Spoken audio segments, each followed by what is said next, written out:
Acara peresmian Masjid Agung berlangsung meriah seperti rencana yang telah disiapkan. Pagelaran wayang dilakukan di alun-alun selama 7 hari. Sunan Kalijaga sendiri yang menjadi dalangnya.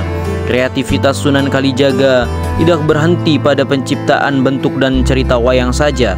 Atas usulannya, seluruh pinggir alun-alun sengaja diberi pagar.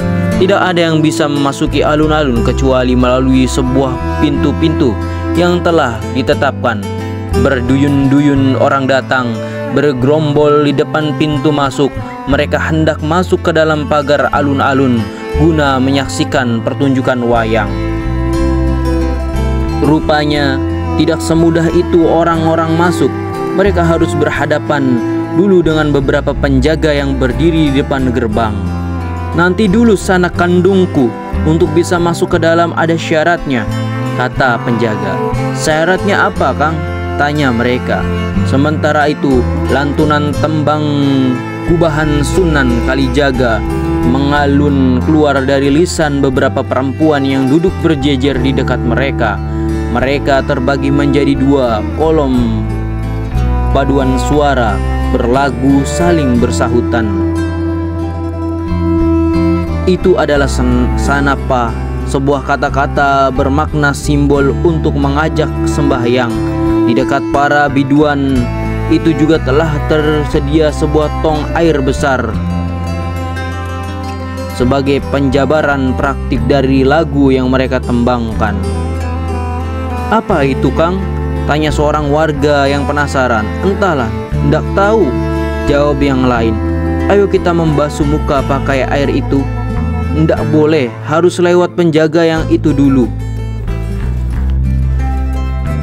Memang sebelum mendekati tong air itu, mereka harus melewati gerombolan penjaga yang akan memberikan sebuah pusaka sakti. Nah, sedulur-sedulurku, pertama-tama sebelum masuk ke alun-alun, kalian akan aku beri sebuah pusaka sakti, sebuah aji-aji. "Mana pusakanya, Kang?" "Aku minta." "Pusakanya berupa mantra yang harus kalian ucapkan." "Apa nama pusakanya, Kang?" "Namanya Jimat Kalimasada." "Oh, Kalimasodo. Toh bunyi mantranya bagaimana, Kang?" "Coba kamu tirukan aku ya." Seorang penghulu melafalkan sebuah bacaan untuk ditirukan warganya. "Asyhadu an la ilaha illallah wa asyhadu anna Muhammadar Rasulullah." Satu persatu warga menyambut atau mengikuti melafalkan mantra yang mereka anggap sebagai aji-aji alias jimat itu. Sementara bagi penjaga dan penghulu merasa bangga lantaran telah mengislamkan banyak orang. "Nah, sekarang kalian membersihkan diri dulu ke sana," kata salah seorang penjaga menunjuk pada sebuah ngaron atau tong air besar dari tanah liat. Kembali warga mendapatkan cara membersihkan dirinya yang tidak biasa. Tangan, wajah, dan kaki mereka dibasuh sebanyak 3 kali.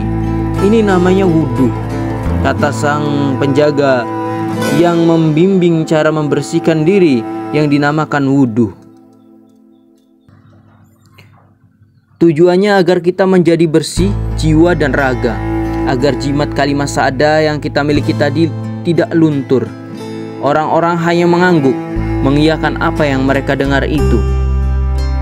Salah seorang bertanya, "Kami sudah melafalkan jimat Kalimasada, sudah bersuci. Apakah kami sudah boleh masuk ke alun-alun, Kang?" "Iya, sudah. Silakan lewat sini," jawabnya. "Apa ini? Kok seperti mau masuk gerbang keraton saja?" "Oh, ini memang pintu gerbang. Namanya Gerbang Gapura." "Gerbang Gapura? Baik-baik, kami akan masuk ke Gapura ini." Nanti dulu. Untuk masuk ke Gapura ini, kalian harus melafalkan lagi sebuah mantra. Coba tirukan. Astaghfirullahalazim. Orang-orang pun menirukan apa yang telah dituntunkan sang penghulu sekaligus penjaga Gapura ini, hingga nampaklah oleh mereka hiruk-pikuk di dalam alun-alun yang semuanya ingin menyaksikan pertunjukan wayang. "Sebentar, sedulur. Ini ada bekal untuk kalian. Apa ini? Nasi bungkus? Ya, ini namanya kupat. Ayo silakan ambil. Kalau kalian lapar bisa dimakan nanti. Terima kasih ya Kang. Mereka berlalu masuk ke dalam alun-alun. Ribuan massa berkumpul di alun-alun Demak. Mereka datang dari berbagai pelosok kampung, bahkan tak sedikit yang datang dari jauh. Sebagian dari mereka belum mengetahui ajaran Islam meskipun sudah pernah mendengarnya.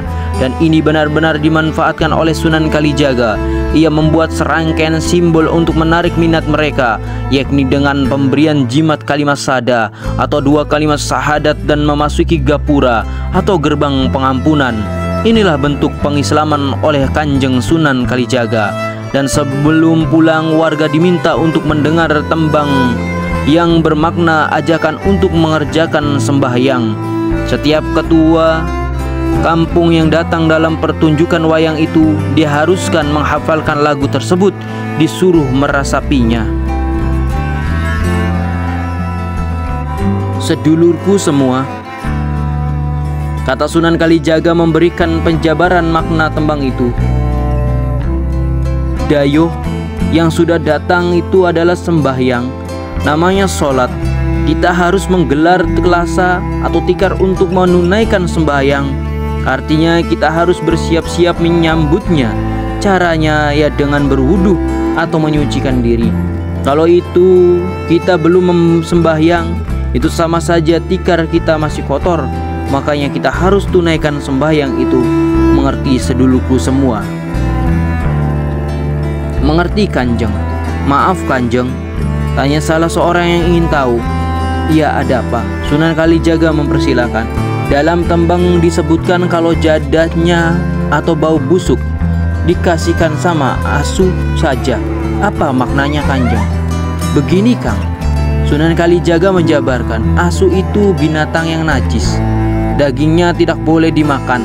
Kalau kita terkena air liurnya juga najis. Lah kalau orang tidak mau sembahyang, sama saja hatinya najis.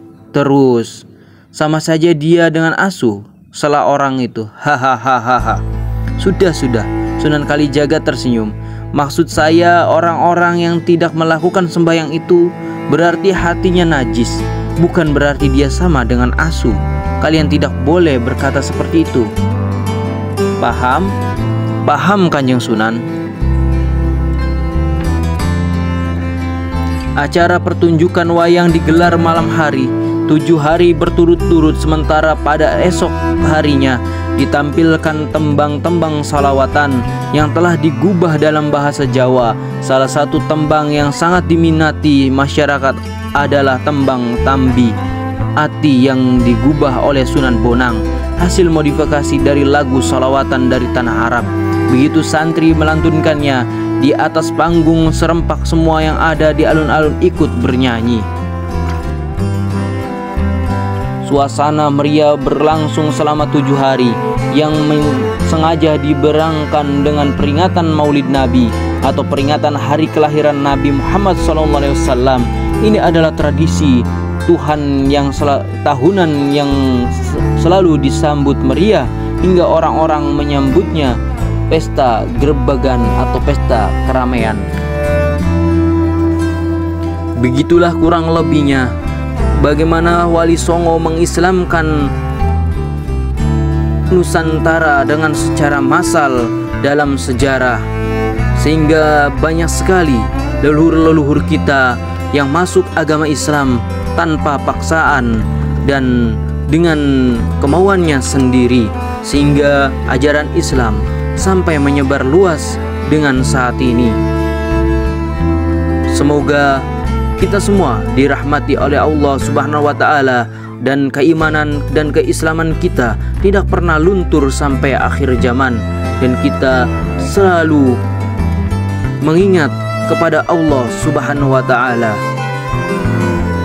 Semoga perjuangan-perjuangan Wali Songo ini pun tidak sia-sia, dan terus kita sebagai generasi muda agar mengamalkan ajaran-ajaran yang Wali Songo berikan atau tinggalkan untuk kita dan diajarkan kepada anak cucu kita. agar keimanan dan keislaman anak cucu kita pun tidak luntur. Sekian dari kami.